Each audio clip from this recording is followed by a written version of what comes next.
We're going to tie the No Hackle here today, and the hook we're going to use is a TMC 100 size 14.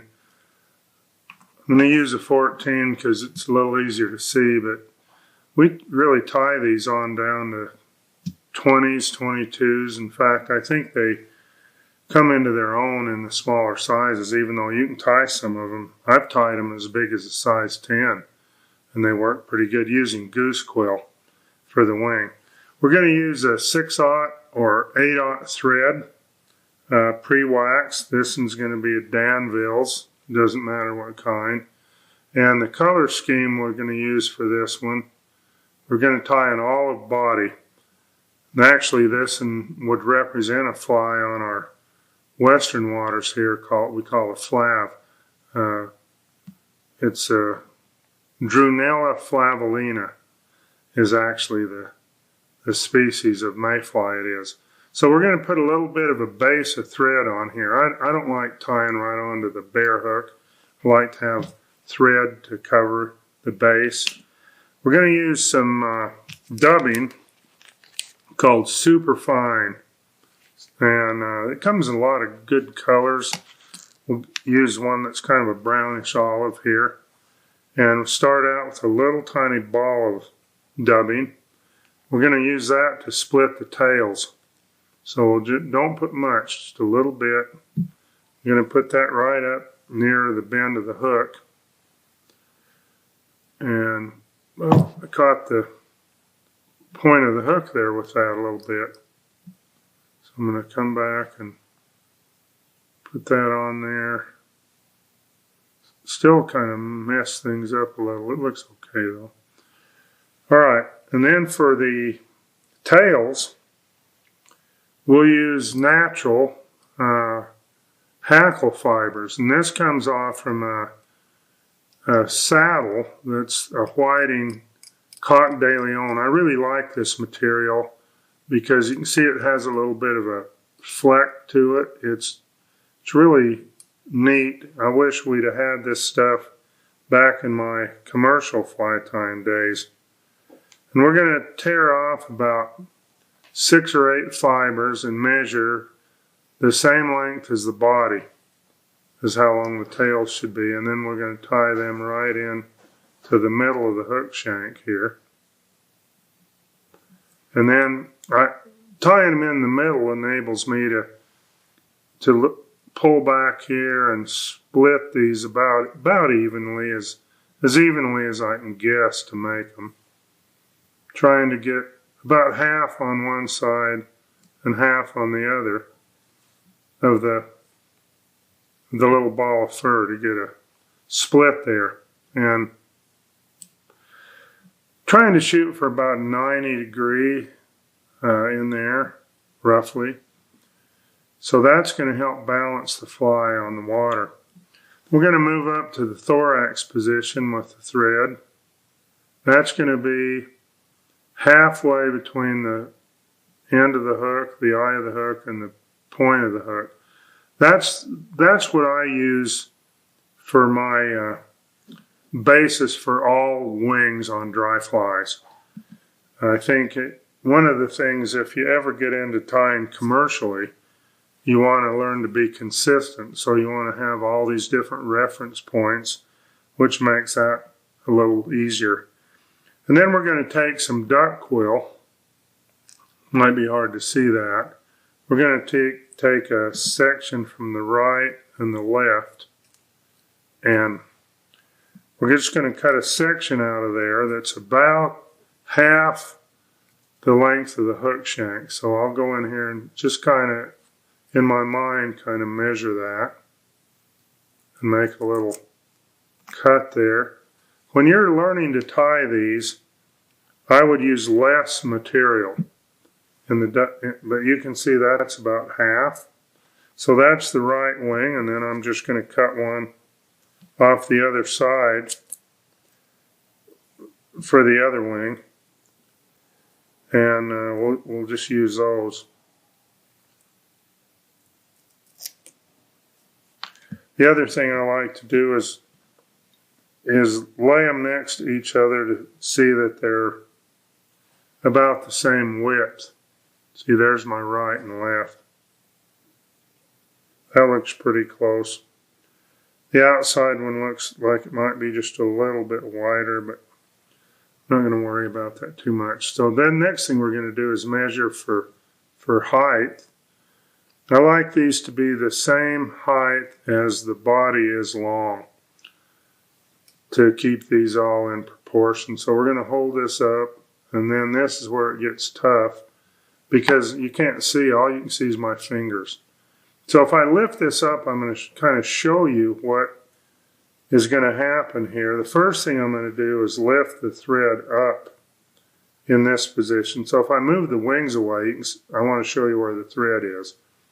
It's right there. It's right in, and notice it's above the hook shank. And what we're going to do then is we're going to come around this wing and around the far wing, go under the hook shank, and then we're going to end up right back at where we started. And then we're going to just apply just enough pressure to crimp the front of the wings down. A lot of times I think people really reef on the hook and on the thread, and that doesn't help the situation. You don't have to do this, put very much tension on there. So let's go ahead and do it now. You won't be able to see what's going on, but maybe you can watch the wings and see the base, how it just kind of crimps down a little bit. And then when I come forward, then notice my thread's above the hook shank. I'm going to do that once more. I'm going to go around and tighten, back and up, and then forward, up, and then I'll make a couple of reinforced turns around it, and should be good to go. The other wing was a little wide, and you can see that a little piece of that caught the thread, and that's probably good to show you that it doesn't always go just the way you hope. So then what I'm doing now is cutting this material out of the way and just clearing everything. But this little piece here could cause us some grief, so I'm going to just pull it out, and then just carefully clip everything out of there that we're not going to use. So this little tiny piece is going to leave. Now, this is a little bit of a tricky part here, because what my objective is to get the thread between the near wing closest to me and the hook shank. So a lot of times I'll just kind of pull it towards me just to kind of open those wings up a little, and then take the thread under. And if you're not careful, you'll catch the far wing. So I'm going to hold the far wing out of the way and just apply a little tension there. That's going to separate it. Now the other wing is harder because I'm pulling the opposite way. I'm trying to get it to go. So I'm going to go around between it and then just pull forward and just kind of pull it up. So there's my wings are mounted properly now. And I'm going to do one more thing before I start dubbing. I'm trying to get the thread now back behind these wings. So as I wind back through and end up right back near the ball of fur, I'm going to do one other thing. I'm going to take and put a little drop of flexible cement. I use Dave's Flex Cement, and I'm going to put it right between those wings. And to see a little better, I tilt this. That's one reason I like these vices that rotate a little bit. I grew up on a Thompson Model A vise, so I never had this and I still think it maybe was the best vise that's ever been made, but it didn't do this, didn't have this feature. So now we put just a little bit at the base of the wings there. We don't want to coat the wings. The wings actually are going to split up when we start fishing this. And that's good. That's why it doesn't matter if your first attempts at tying these wings aren't successful in your mind. Then we're going to put some thin dubbing, very thin, for two reasons. Mayflies have thin bodies, and also it makes it much easier to work this dubbing up between those wings. So we've got a little bit there. If we need to put more, we will. And it also helps me a little bit sometimes if I tilt this vise a little bit closer towards me so I can see what I'm doing. I'm just carefully laying dubbing in there, and then I'm working it forward up between these wings. And see that far wing, how it's catching that? Sometimes it doesn't hurt to just hold that out of the way. You don't want to have disaster right at the end. So we're just easing this dubbing up. You want to try to get it as far up in there between those wings as you can. Now that's about enough. So now we're going to finish it off. Just work the dubbing up ahead of the wings. And I generally don't use any head cement on these because I use cement on the wing, and that does everything I need.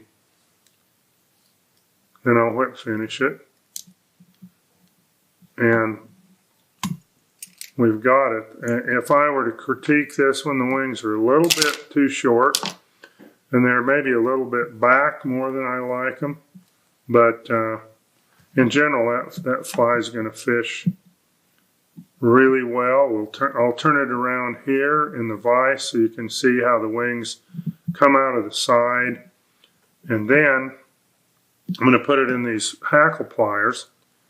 And I think I can also show you some different angles of it, as maybe you can see why it is a great fly. Let's look at it from the front here. And you can see the wings come right out of the side, and then you look at the other view. And so what you have is when these fibers all split up, you end up with having a much better profile of the wings, the natural wing silhouette, than the fly is now.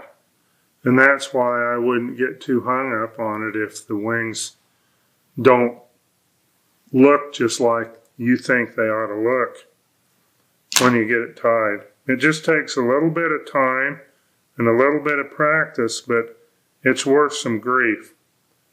It's a great fly.